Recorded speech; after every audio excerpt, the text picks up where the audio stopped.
Hello, and welcome to Tales for Life.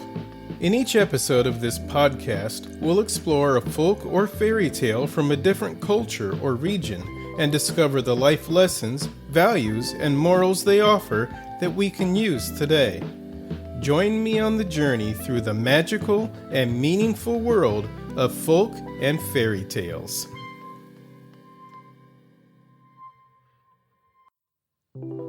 Welcome back, story lovers, to another episode of Tales for Life, the podcast that journeys through life one tale at a time. If you haven't subscribed yet, now's the perfect moment. It's free, and it ensures you never miss an episode. And speaking of free, this week we're exploring something every one of us can offer without spending a thing: kindness. Welcome to Kindness Echoes. Kindness costs us nothing, yet it carries a weight that can shift the course of a moment, a day, or a life. At its simplest, kindness is the choice to act with care, generosity, or restraint. And it's easy to recognize because it isn't always about stepping in to help. Sometimes it's simply choosing not to harm, not to diminish, not to take what you could take. Kindness also stands apart from work because it doesn't come with expectations. The moment you're looking for something in return, the act changes shape.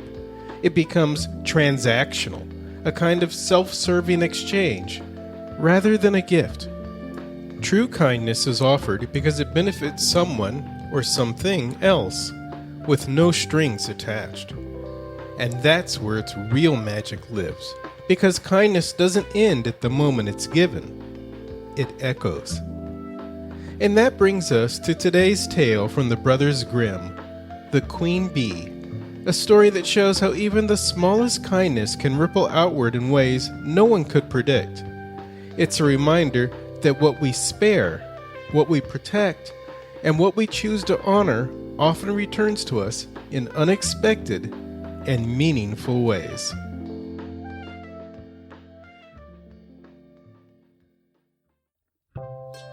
Two kings' sons once went out in search of adventures and fell into a wild, disorderly way of living so that they never came home again. The youngest, who was called Simpleton, set out to seek his brothers, but when at length he found them, they mocked him for thinking that he, with his simplicity, could get through the world when they too could not make their way and yet were so much cleverer. They all three traveled away together and came to an anthill. The two elder wanted to destroy it to see the little ants creeping about in their terror and carrying their eggs away. But Simpleton said, "Leave the creatures in peace. I will not allow you to disturb them." Then they went onwards and came to a lake on which a great number of ducks were swimming. The two brothers wanted to catch a couple and roast them, but Simpleton would not permit it and said, "Leave the creatures in peace. I will not suffer you to kill them." At length they came to a bee's nest in which there was so much honey that it ran out of the trunk of the tree where it was. The two wanted to make a fire beneath the tree and suffocate the bees in order to take away the honey. But Simpleton again stopped them and said, "Leave the creatures in peace. I will not allow you to burn them." At length the three brothers arrived at a castle where stone horses were standing in the stables, and no human being was to be seen. And they went through all the halls until, quite at the end, they came to a door in which there were 3 locks. In the middle of the door, however, there was a little pane through which they could see into the room. There they saw a little gray man who was sitting at a table. They called him once, twice, but he did not hear. At last they called him for a 3rd time, when he got up, opened the locks, and came out. He said nothing, however, but conducted them to a handsomely spread table, and when they had eaten and drunk, he took each of them to a bedroom. Next morning, the little gray man came to the eldest, beckoned to him, and conducted him to a stone table on which were inscribed 3 tasks, by the performance of which the castle could be delivered. The first was that in the forest beneath the moss lay the princess's pearls, 1,000 in number, which must be picked up, and if by sunset one single pearl was wanting, he who had looked for them would be turned into stone. The eldest went thither and sought the whole day, but when it came to an end, he had only found 100, and what was written on the table came to pass, and he was changed into stone. Next day, the second brother undertook the adventure. It did not, however, fare much better with him than with the eldest. He did not find more than 200 pearls and was changed to stone. At last the turn came to Simpleton also, who sought in the moss. It was, however, so hard to find the pearls, and he got on so slowly that he seated himself on a stone and wept.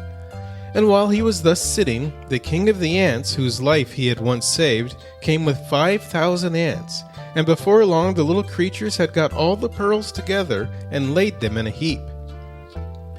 The second task, however, was to fetch out of the lake the key of the king's daughter's bedchamber. When Simpleton came to the lake, the ducks which he had saved swam up to him, dived down, and brought the key out of the water. But the third task was the most difficult. From amongst the 3 sleeping daughters of the king was the youngest and dearest to be sought out. They, however, resembled each other exactly, and were only to be distinguished by their having eaten different sweetmeats before they fell asleep. The eldest a bit of sugar, the second a little syrup, and the youngest a spoonful of honey.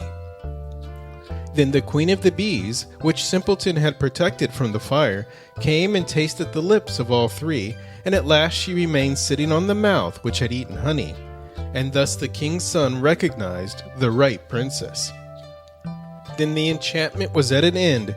Everything was released from sleep, and those who had been turned to stone received once more their natural forms. Simpleton married the youngest and sweetest princess, and after her father's death became king, and his 2 brothers received the 2 other sisters. This is one of those simple fairy tales with the typical magic and intelligent animals. But that's part of what helps us remember what it's actually trying to show us. What lingers isn't just the happily ever after, but the lessons tucked inside the journey. So let's take a quick look at those.